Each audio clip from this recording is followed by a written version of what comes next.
আজকের ক্লাস শুরু করব মনোবৈজ্ঞানিক অসঙ্গতি শ্রেণীবিভাগ দিয়ে।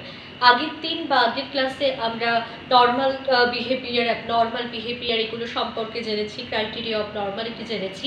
এবার যেটা খুব গুরুত্বপূর্ণ বিষয় যেটা হচ্ছে যে এই অস্বাভাবিক আচরণ বা এই মেন্টাল ডিসঅর্ডার বা মানসিক ব্যত্যয় যেটা আমরা বলছি সেইটার কিভাবে ক্লাসিফিকেশন হয়েছে, বিভিন্ন দিক থেকে ক্লাসিফিকেশন হয়েছে, কারণের দিক থেকে, লক্ষণের দিক থেকে অনেক রকমভাবে হয়েছে, সেটা কথা নয়। কিন্তু একটু বলি যে মেন্টাল ডিসঅর্ডার বা মানসিক ব্যত্যয় কথাটা বলতে গেলে তাহলে আমরা কি বুঝেছিলাম, যে আমরা বুঝেছিলাম যে আমরা যে কটা মেন্টাল ডিসঅর্ডার সম্পর্কে এবার আলোচনা করব বা করব, সেখানে আমরা কিন্তু দেখতে পাবো কিছু সিমটমস যেটা খুবই কমন, যেটা শুনে মনে হবে যে এটা অনেকেরই হতে পারে, এবং আমাদের প্রত্যেকের মধ্যেই কিন্তু এমন কিছু সিমটমস থাকতে পারে যেটা কিন্তু রয়েছে, কিন্তু কখন সেটা ব্যত্যয় বা কখন সেটা ডিসঅর্ডার, যখন মানে সেই বিহেভিয়ারটা আমাদের রেগুলার লাইফে চলার পথে কি করছে না আমাদের ভীষণভাবে প্রবলেম তৈরি করছে, স্বাভাবিক জীবনযাপন আমরা করতে পারছি না। আবার এখানেও অনেক কথা বলার আছে, আমরা সেটা যখন সেগুলো নিয়ে আলোচনা করব। এখানে আমরা নিউরোসিস পাবো, এখানে আমরা সাইকোসিস পাবো, যখন আমরা শ্রেণীবিভাগগুলো পড়বো, এবং কিছু ওয়ার্ড এখানে থাকবে যেগুলো একটু মনে রাখতে হবে। যেখানে নিউরোসিস ক্ষেত্রে যেগুলো আমরা সিমটমস, সেখানেও আমরা দেখতে পাবো খুব সাধারণ, আমাদের প্রত্যেকের মধ্যে আছে। আবার সাইকোসিস সেটা হয়তো যে যাদের মধ্যে থাকছে তারা হয়তো বুঝতেই পারছেন না প্রবলেমগুলো, তো সেটা পরের কথা। কিন্তু ডিসঅর্ডার তখনই আমরা বলছি যখন কিন্তু আমরা এমন একটা জায়গায় পৌঁছচ্ছে সেই সিমটমস বা সেই মানে সমস্যাগুলো যেটা কিন্তু স্বাভাবিক জীবনযাপন বিঘ্নিত করছে, দেন আমরা সেটাকে ডিসঅর্ডার বলছি। না হলে কিন্তু স্বাভাবিকভাবে, যেমন মুড ডিসঅর্ডার, আমরা পড়বো মুড ডিসঅর্ডার সম্পর্কে ডিটেলসে, কিন্তু আমি খুব ছোট করে একটা কথা বলছি। মুডের বাংলা মেজাজ, মুড কিন্তু আমাদের প্রত্যেকের খারাপ হয়, ভালো হয়, আমাদের সবার আছে, কারণ মানুষ মাত্রই যদি স্বাভাবিক হয় তাহলে যে কোনো সময় তার মুড হয়, মুড খারাপ, মুড ভালো, এবং মুড ফ্লাকচুয়েট করতেই পারে। কিন্তু আমাদের জীবনে হতাশা আসতে পারে, আমাদের জীবনে খারাপ অভিজ্ঞতা আসতে পারে, সমস্ত কিছু আসতে পারে, কিন্তু আমার মনও খারাপ হতে পারে, আমার প্রবলেমও হতে পারে। কিন্তু সেইটা যদি আমরা চলতে থাকি এবং সেই জায়গাটা এমন একটা পর্যায়ে যাচ্ছে যেটা আমি কিন্তু পারছি না বেরোতে সেগুলো থেকে, তাহলে সেইটা কিন্তু স্বাভাবিক নয়। যখনই কিন্তু ডিসঅর্ডার, তখনই হচ্ছে যে সেই সিচুয়েশনটা এমন একটা জায়গায় পৌঁছচ্ছে, এমন একটা লেভেলে পৌঁছে যাচ্ছে যে আমরা কিন্তু সেটা থেকে বেরোতে পারছি না, দেন আমরা সেটাকে ডিসঅর্ডার বলছি। তো এই ডিসঅর্ডার বা মানসিক ব্যত্যয় যে শ্রেণীবিভাগ বিভিন্ন দিক থেকে রয়েছে, প্রচলিত শ্রেণীবিভাগ, আধুনিক শ্রেণীবিভাগের আবার হু করেছে, এবং বিভিন্নভাবে, যেটা আমি দেখাচ্ছি পুরোটাই চ্যাট করে করেছি। অবশ্যই ওয়ার্ডগুলো একটু মাথায় রাখতে হবে, প্রথম একটু টাফ লাগলেও কিন্তু পড়তে পড়তে বা জিনিসগুলোর সাথে আমরা পরিচিত হয়ে যাব। এবং আজকে কিন্তু এই মানে জিনিসগুলো নিয়ে আলোচনা করব না, জাস্ট কিভাবে কি ভাগ হয়েছে সেটা আমরা দেখাচ্ছি। যেমন দেখো, মনোবৈজ্ঞানিক অসঙ্গতি শ্রেণীবিভাগ, যেখানে আমরা বলছি ক্লাসিফিকেশন অফ সাইকোলজিক্যাল ডিসঅর্ডারস। মনোবৈজ্ঞানিক অসঙ্গতি দু ধরনের শ্রেণীবিভাগ করা হয়েছে। একটা কি লেখা রয়েছে, প্রচলিত শ্রেণীবিভাগ অর্থাৎ ট্র্যাডিশনাল ক্লাসিফিকেশন, দেন কি রয়েছে আধুনিক শ্রেণীবিভাগ অর্থাৎ মডার্ন ক্লাসিফিকেশন। তাহলে একটা পেলাম ট্র্যাডিশনাল আর একটা হলো মডার্ন। তাহলে এই যে ফার্স্টে যদি আমরা ট্র্যাডিশনালটা নিয়ে আলোচনা করি, তাহলে দেখো এখানে দেখতে পাওয়া যাচ্ছে মনোবৈজ্ঞানিক অসঙ্গতিকে ট্র্যাডিশনাল দিক থেকে যে ওয়ার্ডগুলো আমি প্রথমেই বলছি একটু বুঝতে অসুবিধা হতে পারে মনে রাখতে, কিন্তু একটু মাথায় রাখতে হবে। দেখো লেখা রয়েছে, ইংরেজিটা আগে দেখো, নিউরোসিস, যার বাংলা হচ্ছে উদ্বায়ু বা বায়ুরোগ বা মৃদু মানসিক ব্যাধি স্টেটা। তাহলে এখন আমরা উদ্বায়ুটাই জানি, নিউরোসিস, আর একটা হলো উন্মাদ রোগ, সাইকোসিস। তাহলে মনোবৈজ্ঞানিক অসঙ্গতির ট্র্যাডিশনাল শ্রেণীবিভাগের প্রথম দুটো যে ভাগ, একটা হলো নিউরোসিস আর একটা হলো সাইকোসিস। নিউরোসিসের আন্ডারে আমরা দেখতে পাচ্ছি কয়েকটা মেন্টাল ডিসঅর্ডার, যার মধ্যে আমরা হিস্টেরিয়া এই ওয়ার্ডটার সাথে আমরা হয়তো কেন বেশ ভালোই পরিচিত। নেক্সট দেখো, নিউরাসথেনিয়া, সাইকোস্থেনিয়া, উৎকণ্ঠাজনিত অবস্থা, এবং এর ইংরেজি হলো অ্যাংজাইটি স্টেট। এগুলো আমরা প্রত্যেকটা আলোচনা করব, এখন শুধু ভাগগুলো আমরা দেখব। তাহলে উদ্বায়ু বা নিউরোসিসের ভাগ হলো হিস্টেরিয়া, নিউরোস্থেনিয়া, সাইকাস্থেনিয়া, উৎকণ্ঠাজনিত অবস্থা। এবার দেখো এই হিস্টেরিয়ার মধ্যে কিন্তু আবার ভাগ আছে, একটা হলো conversion hysteria, fixation hysteria, anxiety hysteria. আবার এখানে আমরা দেখতে পাচ্ছি যে সাইকাস্থেনিয়ার মধ্যেও কিন্তু দুটো প্রকারভেদ রয়েছে, একটি হলো অবসেসিভ কম্পালসিভ ডিসঅর্ডার, এগুলো আমরা বারবার বলছি, এগুলো আমরা পরেই পড়বো। আবেশিক বায়ু, যার বাংলা কিন্তু সোজা ইংরেজি word obsessive compulsive disorder. Next আছে ভয়, ফোবিয়া। তাহলে সাইকাস্থেনিয়ার কিন্তু আমরা দুটো ভাগ পেলাম, একটা হলো অবসেসিভ কম্পালসিভ ডিসঅর্ডার আর একটা হলো ফোবিয়া। নেক্সট দেখো আমরা দেখতে পাচ্ছি উন্মাদ রোগ, সাইকোসিস। সেই সাইকোসিসের চারটে ভাগ দেখানো হয়েছে। ফার্স্ট হলো পাঁচটা ভাগ, দেন প্যারানোইয়া, সমস্তগুলো আমরা পড়বো। দেন হচ্ছে ম্যানিক ডিপ্রেসিভ সাইকোসিস বলি আমরা, তারপরে আছে সিজোফ্রেনিয়া, ঠিক আছে। আর একটা হলো মেলানকোলিয়া। বারবার বলছি, ভালো করে দেখো, সাইকোসিসের যে ভাগ manic depressive, paranoia, schizophrenia, melancholia. সিজোফ্রেনিয়ার আবার চারটে ভাগ আছে, সিম্পল যেগুলো রয়েছে সেটা হলো সিজোফ্রেনিয়ার ভাগগুলো হচ্ছে এইদিকে দেখো, এখান থেকে স্টার্টটা এখানে গেছে। Simple schizophrenia, hebephrenic schizophrenia, catatonic schizophrenia, paranoid schizophrenia. তাহলে সাইকোসিসের ভাগ কি কি? Manic depressive, paranoia, schizophrenia, মেলানকোলিয়া।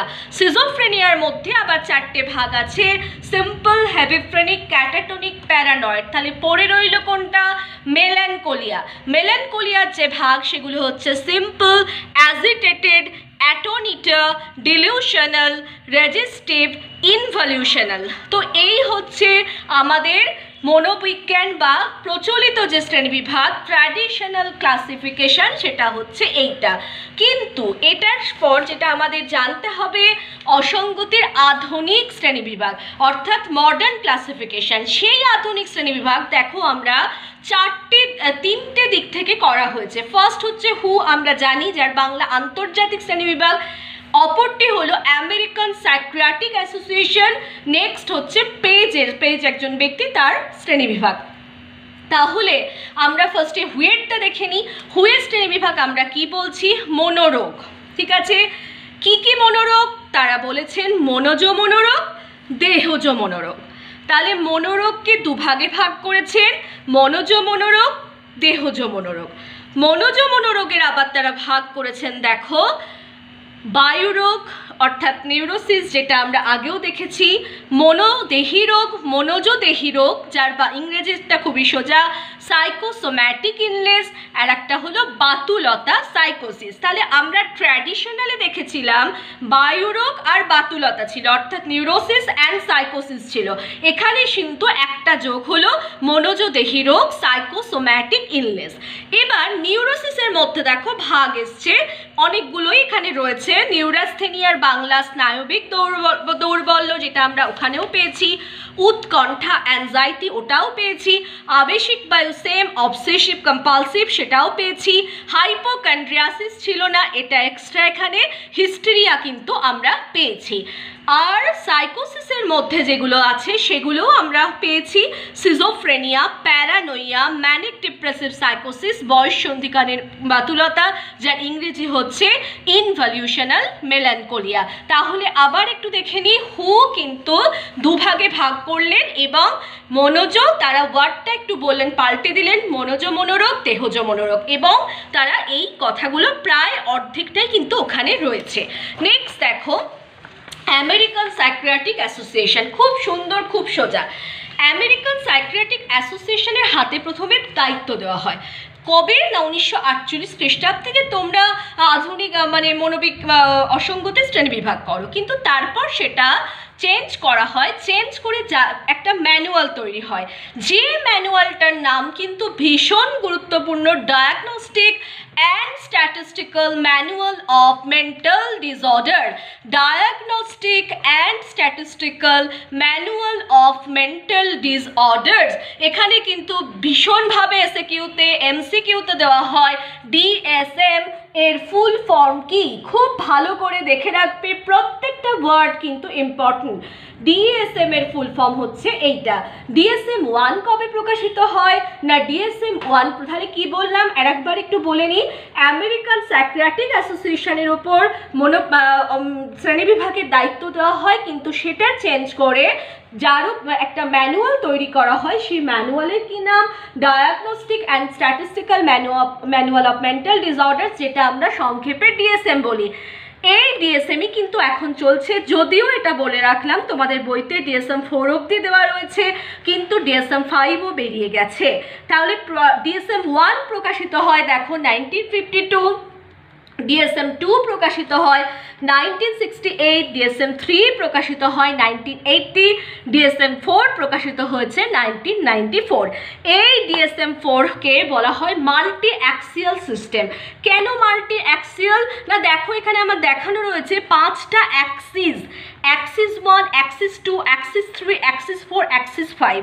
যেহেতু একের বেশি অ্যাক্সিস রয়েছে তাই ডিএসএম 4 হলো মাল্টি অ্যাক্সিয়াল ক্লাসিফিকেশন সিস্টেম। এবং এই ডিএসএম 4-এ কি আছে না দেখো লেখা রয়েছে বিভিন্ন ধরনের আচরণগত অসঙ্গতির উৎস, তাদের কারণ কি, কখন দেখা যায়, অর্থাৎ সিমটমস কোনটাকে আমরা কি হিসেবে চিহ্নিত করব, এবং তার সম্পর্কে ব্যক্তির অভিজ্ঞতা কিভাবে সেটাকে সারিয়ে তোলা যায়, সেইগুলো কিন্তু এই ডিএসএম 4-এ আলোচনা করা হয়। তাহলে তবুও আমরা একটু ডিটেলসে পরের পাতায় আছে, তাও আমি বলছি দেখো অ্যাক্সিস 1-এ মেন পয়েন্টে দেখা আছে ক্লিনিক্যাল সিনড্রোম, অ্যাক্সিস 2-তে personality disorder and mental retardation আলোচনা করা হয়, অ্যাক্সিস 3-তে জেনারেল মেডিকেল কন্ডিশন, অ্যাক্সিস 4-এ psychosocial and environmental problems, axis 5-এ গ্লোবাল অ্যাসেসমেন্ট অফ ফাংশনস। তাই জন্য ডিএসএম 4-কে মাল্টি অ্যাক্সিয়াল ক্লাসিফিকেশন সিস্টেম বলা হয়। এই অ্যাক্সিস 1, অ্যাক্সিস 2-তে কি আছে সেগুলো আমরা একটু দেখে নিচ্ছি ডিটেলসে। অ্যাক্সিস 1-এ আমরা পড়লাম ক্লিনিক্যাল সিনড্রোম। কি কি সিনড্রোম না দেখো শিক্ষণমূলক অসঙ্গতি, জ্ঞানমূলক অসঙ্গতি, অর্থাৎ আমাদের রেগুলার লাইফে যেগুলো খুব নর্মাল, দ্রব্য ব্যবহারজনিত, অর্থাৎ যারা অ্যালকোহল নিচ্ছে বা যে কোনো নেশার বস্তু নিচ্ছে সেইগুলো সম্পর্কে, মেজাজগত, মুড ডিসঅর্ডার, অ্যাংজাইটি, মানে এই সমস্ত নর্মাল যেগুলো সেগুলো ক্লিনিক্যালি যেগুলো সেগুলো হয় অ্যাক্সিস 1।